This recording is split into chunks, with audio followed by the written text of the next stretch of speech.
indirimbo tugiye kuririmba twifuje kuyisangira n'umuvandimwe Gerard Munyarugerero. Twarakoranye umurimo w'Imana wo kuririmba mu bitaramo, ari mu Bubiligi, aradukunda.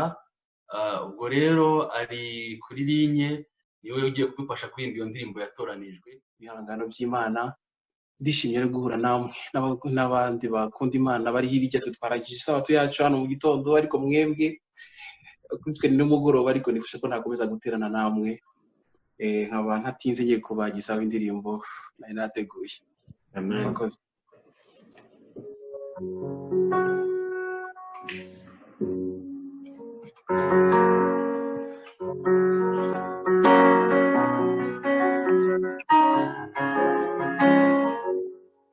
Mbwira uko wankunze ukafira ku musaraba, ukemera ukababazwa kucu. Nshaka kumenya urwo rukundo ruhebuje.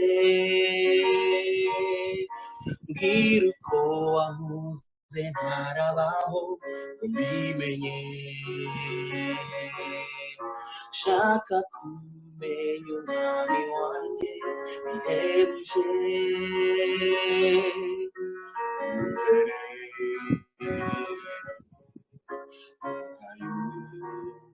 Tugushimiye uburyo wabanye natwe mu cyumweru cy'imirimo gishize inyuma yacu, ukaba wemeye ko tugera muri iyi sabato kubw'urukundo rwawe n'umugisha twagize. Izina ryawe icyubahiro.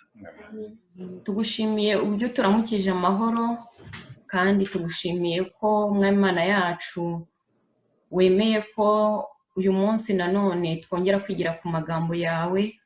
Turakwinginze ngo uzubane n'imitima yacu, uyihugurire kwakira, kandi Nyagasani ijambo ryose ritambuke mu matwi yacu bibe impumuro nziza yo kurushaho gutunganya ibidatunganye muri twebwe, nuko turusheho kwerezwa kuzakubona ubwo ugiye kwerekanwa, tuzanezezwe no kugusanganira. Ubane na buri mwigisha uwo ari wese uri bugire icyo avugira imbere yawe, nuko Nyagasani tubashe gukizwanya nawe, kandi Nyagasani imitima yacu uyibashishe kurushaho kuzinuka icyaha n'igisa nacyo. Nuko Nyagasani muri byose uhabwe ikuzo n'icyubahiro. Mwuka wawe wera azabane natwe, Mwuka wawe wera azatwigishe kandi adusobanurire. Byose tubisabye Imana mu izina rya Yesu. Nakwiye kuri yuhezi ibyaha byanjye, garagare ubwiza bwawe buhebuje. Gira umutima utuje neguteraganwa, iyoroshye nganduke nkomoreshwe nawe. A hungry heart is what I bring to the table of my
hungry heart.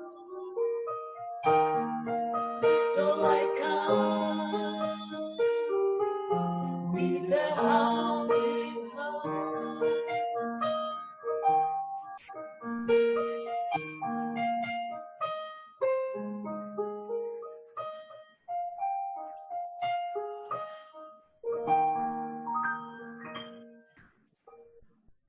Amen. Amen.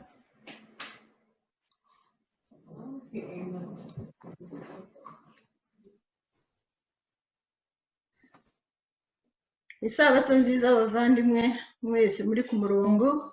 Bon sabbat, chers frères, vous tous qui sont en ligne. Dushimiye Imana yongeye kudukundira kwegerana tukaruhukana nayo. Nous remercions encore une fois le Seigneur qui nous permet de nous réunir ensemble pour nous reposer ensemble. Hari benshi bifuzaga kuza muri iri teraniro ariko babujijwe n'ibibazo by'isi. Il y en a beaucoup qui aimeraient être avec nous aujourd'hui, mais qui sont empêchés à cause des problèmes de ce monde. Ariko icyo tuzi ni uko umwami ari kumwe nabo aho bari. Ce que nous savons tout simplement, c'est que notre Seigneur est avec eux partout où ils sont. Nshimiye abambanjirije bose mu byigisho twize. Je remercie à tous ceux qui ont commencé avant moi, N'indirimbo zitambutse z'abavandimwe babiri même toutes ces chansons qui ont été chantées par nos deux amis, babaye umwe. qui sont pour le moment un. Imana ibahe umugisha. Que Dieu les bénisse. Amagambo bavuze ngira ngo ahwanye n'icyigisho tugiye kwiga. Les paroles qu'ils viennent de prononcer ressemblent étrangement à la leçon que nous allons apprendre aujourd'hui. Bavuze bati umutima ushonje niwo nzanye kuri wowe mwami nyagasani. Ils ont dit qu'un cœur affamé, c'est celui-là que je t'amène, que je te présente, Seigneur. Ubuntu n'imbabazi byawe nibyo nkeneye. Ta paix et ta bénédicence, c'est tout ce que j'ai besoin aujourd'hui. Tuzi ko ijambo ry'Imana iyo risohotse ritagaruka ubusa. Nous savons très bien que quand la parole de Dieu sort, elle ne rentre pas vide. Imana itugirire neza rero ngo twoye gutaha uko twaje. Que Dieu nous bénisse afin que nous ne puissions pas rentrer les mains vides comme nous nous sommes présentés. Reka dusenge dukomeze. Prions le Seigneur. Mwami Imana urakoze waduhaye kuruhukana nawe. Umwuka wera abane na buri wese kugira ngo amufashe kumva icyamuzanye, tubisabye mu izina rya Yesu. Amen. Amen. Badusomeye isomo riboneka muri Yohana 14 umurongo wa 26. On nous a lu le verset qui se trouve dans Jean 14, verset 26. Haratubwira hati ariko umufasha niwe mwuka wera uwo data azatuma mu izina ryanjye niwe uzabigisha byose abibutsa ibyo nababwiye byose.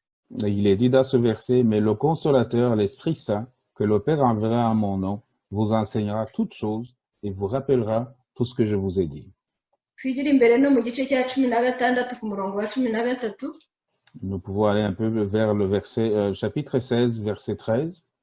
Uwo mwuka w'ukuri naza azabayobora mu kuri kose kuko atazavuga ku bwe ahubwo ibyo azumva n'ibyo azavuga kandi azababwira ibyenda kubaho.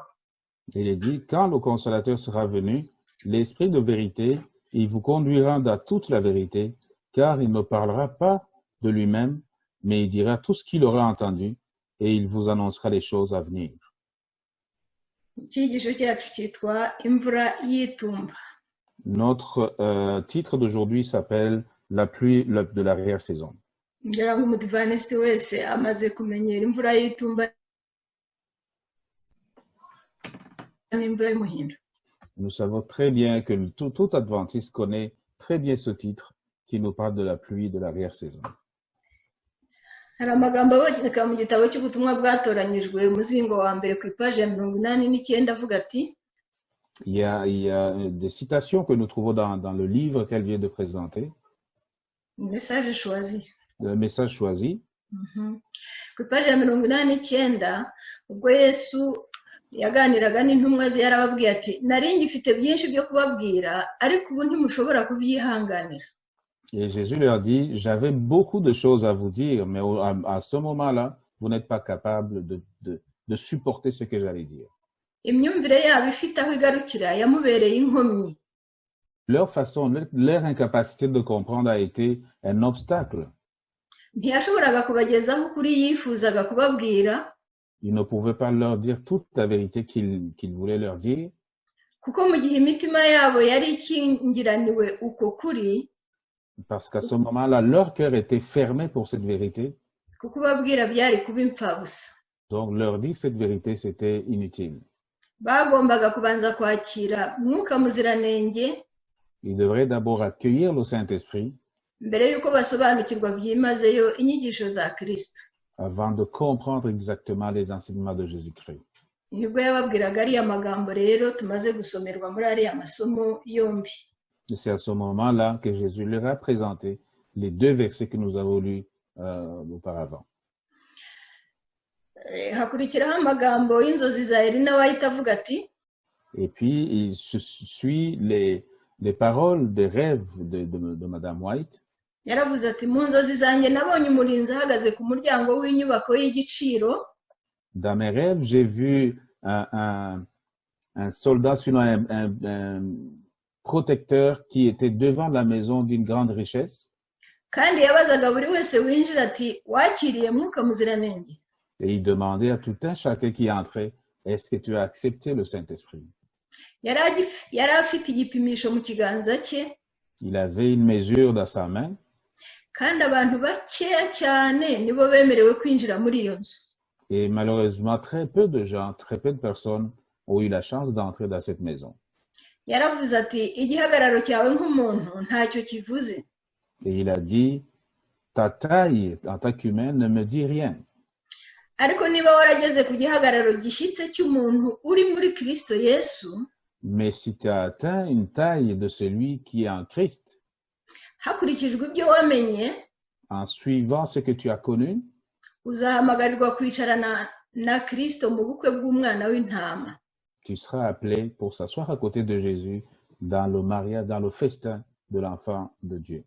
Kandi ibihe bidashira, Et puis, d'une façon éternelle, ntabwo uzigera uhagarika kwigira ku migisha wagenewe mu birori byaguteguriwe. tes bénédictions ne cesseront jamais de se déverser pendant toute cette période de festin. Turibuka ko intumwa zimaze kubona imvura y'umuhindo zashize amanga zitangira kuvuga ibya Kristo hihana abantu 3,000. Nous savons que lorsque les apôtres avaient reçu la pluie de l'arrière-saison, ils ont continué à parler de la parole de Dieu et autour de 3000 personnes se sont converties. Twebwe rero turabwirwa kwakira imvura y'itumba. Et aujourd'hui, on nous demande encore d'accueillir la pluie de l'arrière-saison. Ese y'umuhindo yo twarayibonye? Est-ce que nous avons reçu la pluie qui précède? Uko dushaka Imana ngo dusukirwe iyo mvura, dutera kwihana, Comme nous demandons à Dieu de nous déverser cette pluie qui va nous pousser à nous reconvertir, ubwo tuba twakira imvura y'umuhindo. là, nous sommes en train d'accueillir cette pluie qui précède la pluie de l'arrière-saison. Itubashisha kugwa neza tukicisha bugufi, Et cette pluie nous permet de nous simplifier, de nous humilier devant le Seigneur. kandi tukishingikiriza kuri Kristo muri byose. Et à ce moment-là, nous nous appuyons sur le Seigneur dans tout ce que nous faisons. Umwuka wera arashaka gutura muri buri mutima. Le Saint-Esprit aimerait habiter dans tous les cœurs de chacun. Niyakirwa nk'umushyitsi w'icyubahiro, Si nous l'accueillons comme un visiteur exceptionnel, azabatoza kuba abantu bashyitse muri Kristo. il va nous enseigner à être des êtres complets en Christ. Umurimo mwiza watangiwe muri bo uzarangizwa n'ibitekerezo byera. Le beau travail qu'ils ont commencé se terminera avec des pensées qui sont saintes. Kandi urukundo mvajuru ruzabuzura. Et l'amour qui vient du ciel va remplir leur cœur. N'ibikorwa bisa n'ibya Kristo bizasimbura ibitekerezo byanduye. Même les actes qui ressemblent aux actes de Jésus-Christ vont remplacer leurs actes mauvais. Umunezero w'ibibi nawo uzavaho. Le bonheur des mauvaises choses va disparaître. N'ibikorwa by'ubwigomeke no kwikunda bizashiraho. Et toutes ces œuvres de la chair vont disparaître de votre vie. Nk'uko Satani adashobora gukinga amadirishya y'ijuru ngo abuze imvura kugwa, Comme Satan ne peut pas fermer les fenêtres du ciel pour empêcher la pluie de tomber, niko adashobora kutubuza kwakira imvura y'itumba y'imigisha. de la même façon, il ne peut pas nous empêcher d'accueillir, de recevoir la pluie de l'arrière-saison remplie de bénédictions. Muri iki gihe Uwiteka arashaka ko tumubuza amahwemo tumutitirije dusaba uwo mwuka. Dans ces derniers temps, le Seigneur aimerait que nous puissions insister pour qu'il puisse nous déverser ce Saint-Esprit. Kuko umwuka dukeneye n'utubashisha kuzamwakira agarutse. Parce que le Saint-Esprit que nous recevons aujourd'hui est celui qui va nous permettre de l'accueillir quand il va revenir. Tuzi ko ibihe biturindiriye biteye ubwoba nk'uko Daniyeli yabihanuye mu gice cya 12. Nous savons très bien que les choses, le moment qui arrive est terrifiant comme Daniel l'a expliqué dans le chapitre 12. Kandi tuzi ko hari ibyago 7 bizasukwa ku banze kwakira uwo mwuka. Nous savons très bien qu'il y a 7 malédictions qui vont se déverser sur ceux qui vont refuser d'accepter ce Saint-Esprit. Imana yaduhaye iki gihe twicayemo cyo kwisuzuma. Dieu nous a donné ce moment même pour que nous puissions nous éprouver, nous tester. Nk'uko iyo habaga umunsi w'impongano Abisiraheli bahabwaga iminsi 10 yo kwitegura. Comme lorsqu'il y avait cette période de remboursement, ou cette période de se poser des questions, ils avaient 10 jours de se contrôler. Uyu munsi cyangwa iki gihe twicayemo n'umwanya w'agahe k'ubuntu n'amahirwe. Ce moment-là que nous avons aujourd'hui, c'est un petit moment que nous avons, un moment que nous avons encore la chance. Nta stress. Sans stress. Turi mu miryango. Étant dans nos familles. Nyamuna twihangana amahirwe atazaducika. Chers frères, faisons tout pour que cette chance ne nous échappe. Kuri Sinayi ubwoko bw'Imana bujya kumva amategeko 10 Imana yaravugaga bagakangarana bakumva ari nk'inkuba zikubita. Sur le mont Sinaï, quand les enfants de Dieu étaient réunis pour recevoir les 10 commandements, ils entendaient cette voix comme des tremblements, comme de la foudre. Reka dusomemo amagambo make mu gitabo cyo kuva igice cya 20. Nous allons lire umurongo wa 18 tugeze 20. Dans Exode 20, à partir du 18e verset, jusqu'au verset 20. Abantu bose bumva za nkuba zikubita babona ya mirabyirabya bumva ijwi rya hembe babona wa musozi ucumba umwotsi babibonye bahinda imishyitsi bihagarika kure babwira Mose bati bari wowe utubwira niho turi bwumve ariko Imana ye kutubwira tudapfa. Mose abwira abantu ati nimuhumure kuko Imana izanywe no kubagerageza no kugira ngo gutera ubwoba kwayo guhora imbere yanyu mudakora ibyaha. Il dit, tout le peuple entendait les ténèbres et le son de la trompette. Il voyait les flammes de la montagne fumante. À ce spectacle, le peuple tremblait et se tenait dans l'éloignement. Ils dirent à Moïse, parle-nous toi-même et nous écouterons, mais que Dieu ne nous parle point, de peur que nous nous mourions. Moïse dit au peuple, ne vous effrayez pas, car c'est pour vous mettre à l'épreuve que Dieu est venu, et c'est pour que vous ayez sa crainte devant les yeux, afin que vous ne péchiez point. Amen. Muzi ko iki gihe nta cyaha bari bakoze bari bamaze iminsi 3 bitegura uwo munsi. Vous savez très bien que ce moment-là, ils n'avaient pas fait de péché. Ça faisait 3 jours qu'ils se préparaient. Bidutere kwibaza rero ku munsi w'amateka. Ça doit nous permettre de penser qu'au dernier jour, twibaza uko bizaba byifashe. Nous allons nous imaginer comment ça va se présenter, comment ça va être. Zefania hari icyo yabivuzeho mu gice cya mbere.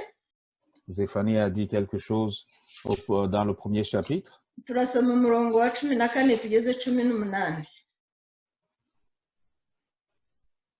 Zefania igice cya mbere umurongo wa 14 kugeza 18 aravuga ati umunsi ukomeye w'Uwiteka uri bugufi ndetse umuhindo wawo ugeze hafi kandi urihuta intwari irataka inyinyiriwe uwo munsi ni umunsi w'uburakari ni umunsi w'amakuba n'umubabaro ni umunsi wo kurimbura no kwangiza ni umunsi urimo umwijima n'ibihu ni umunsi w'ibicu n'umwijima w'icuraburindi ni umunsi wo kuvuza impanda n'induru bivugira imidugudu y'ibihome n'iminara miremire nzahebesha abantu bagende nk'impumyi kuko bacumuye ku Uwiteka kandi amaraso yabo azaseswa nk'umukungugu n'imibiri yabo itabwe nk'amayezi.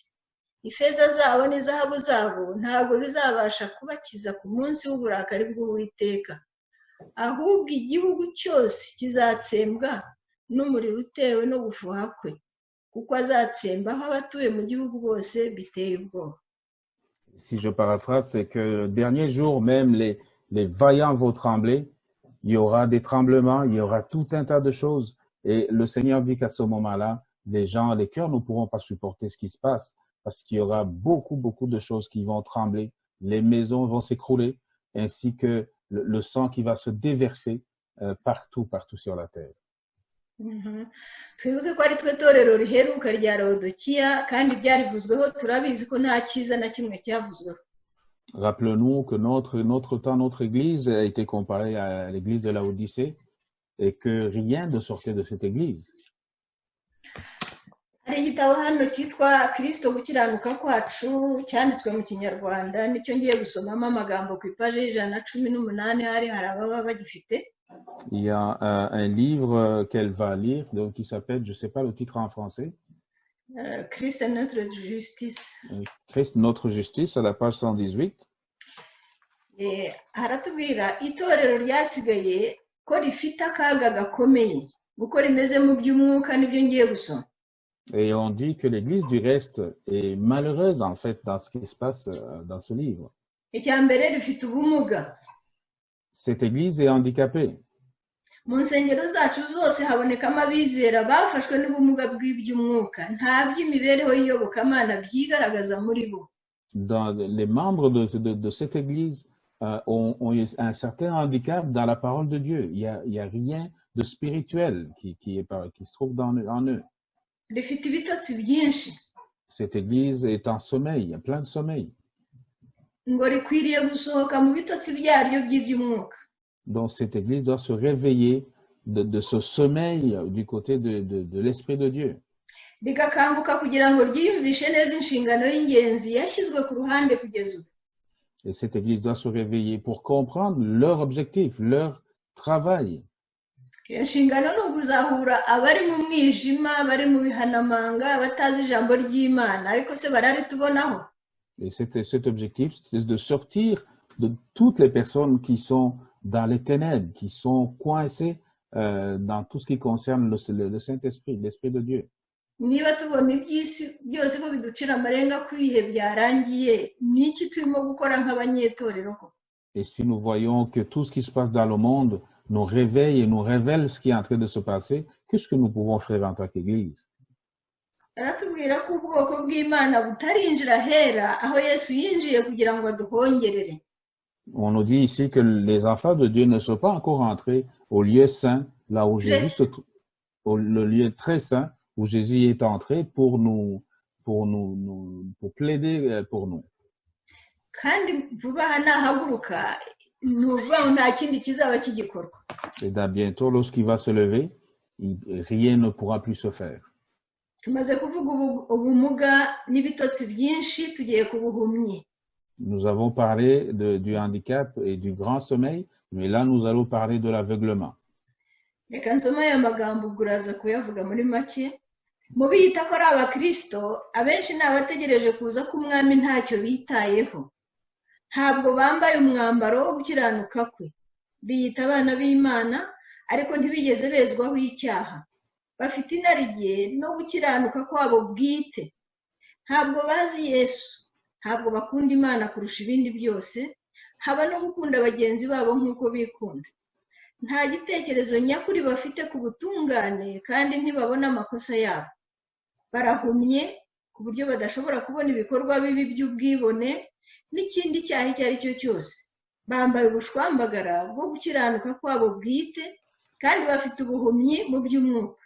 Satani yashyize igicucu cye hagati yabo na Kristo, ntibagifite ubushake bwo gutekereza byimbitse kuri kamere itunganye kandi itagira ikizinga y'Umukiza. Donc pour ceux qui se réclament d'attendre le Seigneur, sont sans souci aujourd'hui. Ils n'ont pas l'habit nécessaire pour se présenter. Ils n'ont rien du fruit du Saint-Esprit. ils ne sont que égoïstes et leurs idées se trouvent dans l'endormissement total. Et on dit ici que l'ombre de Satan est entre eux et le Christ, ce qui les empêche de voir, même de pouvoir aimer les autres comme ils s'aiment eux-mêmes. twabwiwe yuko umwuka wera azatubwira ibyenda kubaho. On nous a appris aujourd'hui que le Saint-Esprit va nous révéler ce qui va arriver. Duhereye kuri kiriya gitekerezo navugaga cy'abana, twabonye ko Imana yavuganaga na Samweli imubwira uwo agomba kwimika. En partant de l'histoire que j'ai donnée de l'histoire des enfants, et donc Dieu révélait à Samuel quel enfant qui devait recevoir cette onction. Muribuka Daniyeli cyangwa Yosefu basobanura inzozi z'abami, nuko babaga bakorana n'Imana cyane, babanzaga gusenga Imana ikabereka ibyo bagomba kubwira abo bami b'abapagani. Vous savez très bien que Daniel et Joseph expliquaient les songes, les rêves des rois, mais ils se basaient d'abord, ils demandaient au Seigneur d'expliquer pour pouvoir donner des explications à tous les rois qui étaient des rois pécheurs. Abari muri Kristo by'ukuri ibintu byose umwuka arabibabwira. Ceux qui sont en Christ, le Saint-Esprit leur révèle tout, sans exception. Hano harakomeza hatubwira ko dufite n'umwuma. Et puis le texte continue à dire que nous avons une sécheresse. Dukeneye umwuka wera kugira ngo dusobanukirwe ukuri kw'iki gihe. Nous avons besoin du Saint-Esprit qui nous explique la vérité actuelle. Ariko amatorero yacu afite akaga k'umwuma w'iby'umwuka. Mais malheureusement, nos églises présentent cette sécheresse dans ce qui concerne le Saint-Esprit. Twafashe akamenyero ko kunyurwa ku buryo bworoheje n'imibanire yacu n'Imana. Nous avons appris à se satisfaire d'une simple relation que nous avons avec notre Dieu. Amatorero yacu arimo gupfa kubera ko nta kintu twitayeho. Nos églises sont en train de mourir aujourd'hui parce que nous ne nous soucions de rien. Amagambo yaheruka Pawulo aravuga ngo ikosa rikomeye. Les paroles qui terminent cette page parlent d'une grosse faute. Niba turi abakiranutsi ku bwacu, niba twumva tunejejwe no kubaho gutyo kandi tukizera kuzashyirwa ku ruhande rwiza mu gihe cy'urubanza ruheruka, uwo munsi nibwo tuziyumvisha ikosa ryacu rikomeye. Si nous nous satisfaisons de ce que nous avons aujourd'hui, de la relation que nous avons avec notre Dieu, ce jour-là, nous allons comprendre quelle a été notre grosse faute. Kristo areba ibyo umuntu atareba. Notre Christ voit ce que l'homme ne voit pas. Areba ibyaha bizashyira iherezo ku kwihangana kw'Imana niba biticujijwe. Et puis il regarde exactement ces péchés qui n'ont pas été, ces péchés que nous n'avons pas demandé pardon. Le Seigneur les voit lorsque le jugement arrivera et que nous n'avons pas demandé pardon. Ngira ngo umwuzure Sodoma ni Gomora cyangwa se n'ibindi byagiye bishyira Imana, bituma Imana ikora ibihano bikaze, byose byatubera ingero. Nous devrions prendre des exemples à ce qui concerne le déluge, Sodome et Gomorrhe et toute autre chose que Dieu a fait pour nous montrer un exemple de comment il peut agir quand nous ne comprenons pas ce qu'il dit. Kristo ntashobora gusabira abantu bumva ko badakeneye ubufasha bwe. Le Christ ne peut pas prier pour des gens qui n'ont pas besoin de son aide. Bavuga ko bazi kandi bafite byose. Et qui pensent et qui disent qu'ils connaissent tout. Ngira ngo Laodikiya nivuga ngo ndatunze ndatunganiwe ntacyo nkene. Laodicée dit que je suis riche et j'ai besoin de rien. Hari n'abajya batebye bavuga ngo Yesu yemeye kutwikorerera ibyaha ngo azakomeza byikorere reka twinezerere. Il y en a même qui en font de l'humour en disant que Jésus a accepté de porter nos fardeaux, qu'il continue à les porter. Abahisemo gukurikira Kristo ntabwo umwete wacu ugomba gucogora. Pour ceux qui ont choisi de suivre Christ, notre courage ne doit pas s'arrêter. Ngo tuvuge ngo ibihe biratinze Imana ntikibyitayeho. Nous n'avons pas le droit de dire ça tarde, Jésus tarde à venir et nous ne pouvons plus continuer. Umurimo uri hafi kurangira, abana b'Imana barimo barashyirwaho ibimenyetso. Mais comme vous le savez, le travail est presque fini et les enfants de Dieu reçoivent des signes qui leur permettront d'aller au ciel. hari amagambo tugiye gusoma mu gatabo kitwa ibyaduka byo mu minsi y'imperuka. Et il y a des paroles qu'elle va nous lire qui se trouvent dans un livre qui parle des événements des derniers temps. Harimo ingingo nkeya ngiye gusoma tuzitegera amatwi. Ingingo ya mbere ni ya 617. Le premier élément se trouve à la page 600, Numero le numéro 617. 617. Iravuga ngo amateka y'ubwigomeke bwa Datani na Biramu ari kwisubiramo kandi azakomeza kwisubiramo kugeza ku iherezo ry'ibihe. Elle nous parle de l'enregistrement de Dathan et Abiram continue à nous arriver et ça continuera effectivement jusqu'à la fin des temps. Turazi ko bagiye barwanya Mose kugeza ubwo Imana itagishobora kubihanganira ubutaka bukasama bukabamira.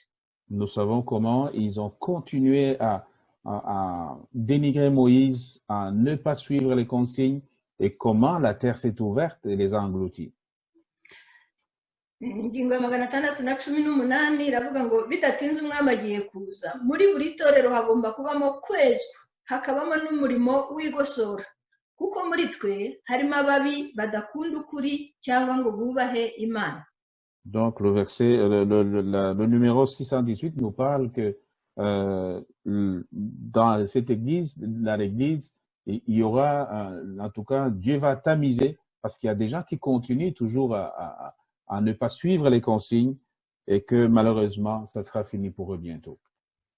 Turi mu gihe cy'ishungura, iyo ni numero 619. Turi mu gihe cy'ishungura aho buri kintu cyose gishobora kunyeganyezwa kizanyeganyezwa. Uwiteka ntazababarira abazi ukuri niba batumviye amategeko ye mu magambo no mu bikorwa. Nous sommes dans le moment de tamisage et Dieu dit que toutes ces personnes qui font de mauvaises choses en connaissant la loi ne seront pas pardonnées. Numero ya 650 ikatubwira iti, le numéro 650 nous dit, igihe idini rya Kristo ari ryo ryanzwe cyane, igihe amategeko ye asuzugurwa cyane, nibwo umwete wacu ugomba kurushaho kugurumana kandi ubutwari bwacu no gushikama kwacu ntibijegajege. Lorsque l'Église de Dieu est combattue et que les commandements sont dénigrés, notre courage devrait continuer pour que nous puissions continuer à travailler fort afin que lorsqu'il nous reviendra, que nous puissions être récompensés. Tugomba guhaguruka tukarengera ukuri no gukiranuka mu gihe benshi bagutereranye. Nous devons nous mettre debout pour lutter, pour affirmer la vérité lorsque tout le monde ne s'y intéresse plus. Tukarwana intambara z'umwami mu gihe intwari zabaye ingume. Et nous allons nous battre pour le Seigneur lorsque les courageux n'existent presque plus. Muri iki gihe tugomba kubonera ubushyuhe mu bukonje bw'abandi. Dans cette période, nous devons trouver la chaleur dans le refroidissement des autres. Tukabonera gukiranuka mu bugambanyi bw'abandi. Et nous allons trouver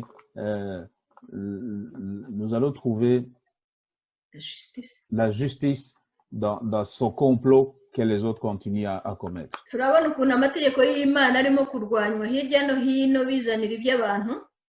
Nous voyons comment les commandements de Dieu sont combattus en les remplaçant par les commandements des hommes. Twavuze rero ko ni umwuka wera dukeneye muri iki gihe twiteguye kugaruka kwa Yesu niwe uzatubashisha gushikama. Et nous avons dit que nous avons besoin du Saint-Esprit parce qu'il est le seul qui va nous permettre de continuer à rester debout dans ces moments difficiles. Ingingo ya 683 iravuga ngo urugero rw'umwuka wera tuzahabwa ruzaba rungana n'urwo twifuzaho n'urwo kwizera kwacu ndetse n'uko tuzakoresha uwo mucyo n'ubumenyi tuzahabwa. Donc là, ici on nous dit la mesure de la connaissance de Dieu que nous allons recevoir ressemblera à notre volonté de connaître effectivement le Seigneur. Ingingo ebyiri zisigaye 696 ubwo ndazivuga kugira ngo abafite icyo gitabo cya Les événements des derniers jours niko byanditse naho. 696 iratubwira ngo n'abandi yanditse avuga ati neretswe ko ari nta n'umwe ushobora kugira uruhare kwihembura cyangwa se kukwakira umwuka wera keretse gusa amaze kubona intsinzi kuri buri futi rimwizingiraho. Ici, le numéro 696 nous dit que personne ne pourra réussir, si vous voulez, s'il ne demande pas le pardon, si le pardon n'est pas offert à toute faute qu'il aura commise. niba adatsinze ubwibone Si cette personne n'arrive pas à vaincre l'égoïsme, kwikunda euh, ubwibone ça ressent arrogance ngira ngo. l'arrogance ou l'arrogance et l'égoïsme, gukunda isi aimer le monde, no kuri buri jambo n'igikorwa kibi ibyo byose akabitsinda. et puis vaincre même pour chaque mot et chaque acte, il doit passer ce test-là. Dukwiriye kurushaho kugira umwete wo gushaka umwiteguro wa ngombwa Nous devons avoir le courage de chercher cette préparation nécessaire.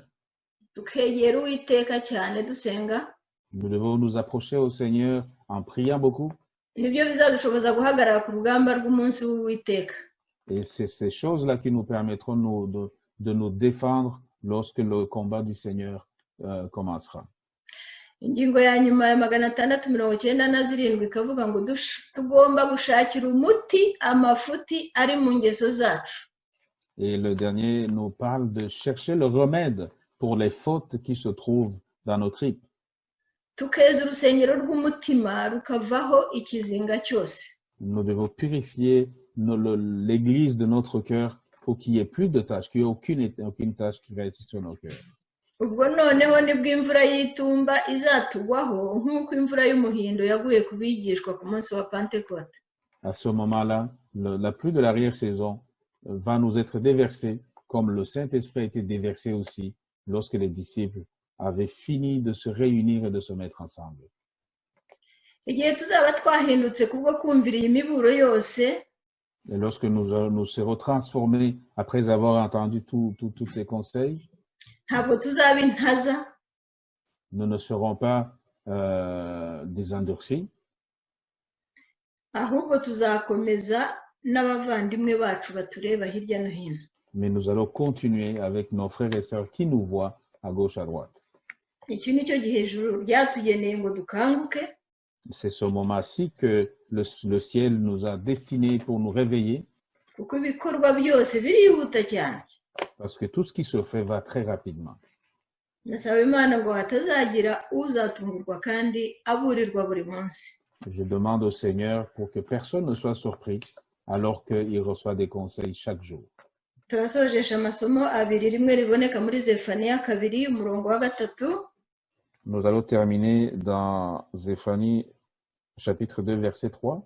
Haravuga ati mushake Uwiteka mwabagwaneza bo mu isi mwese bakomeza amategeko ye, mushake gukiranuka, mushake no kugwa neza, ahari muzahishwa ku munsi w'uburakari bw'Uwiteka. Le verset nous demande de chercher, nous qui sommes des débonneurs, de chercher le bonheur dans le Seigneur pour que nous ne soyons pas surpris. Isomo rya nyuma riraboneka mu Befeso 6. Le dernier verset se trouve en Éphésiens chapitre 6. Umurongo wa 23 na 24. Donc, Éphésiens, je vais trouver Éphésiens chapitre 6, verset 23 et 24. Versets 23 et 24. Amahoro abe muri bene data n'urukundo rufatanije no kwizera biva ku Mana Data wa twese no ku Mwami Yesu Kristo, kandi ubuntu bw'Imana bubane n'abakunda Umwami wacu Yesu Kristo bose bataryarya. Amen. Que la paix et la charité avec la foi soient données aux frères de la part de Dieu le Père et du Seigneur Jésus-Christ. Que la grâce soit avec tous ceux qui aiment notre Seigneur Jésus-Christ d'un amour inaltérable. Amen. Imana ihire buri wese, murakoze. Que Dieu bénisse tout un chacun. Merci beaucoup.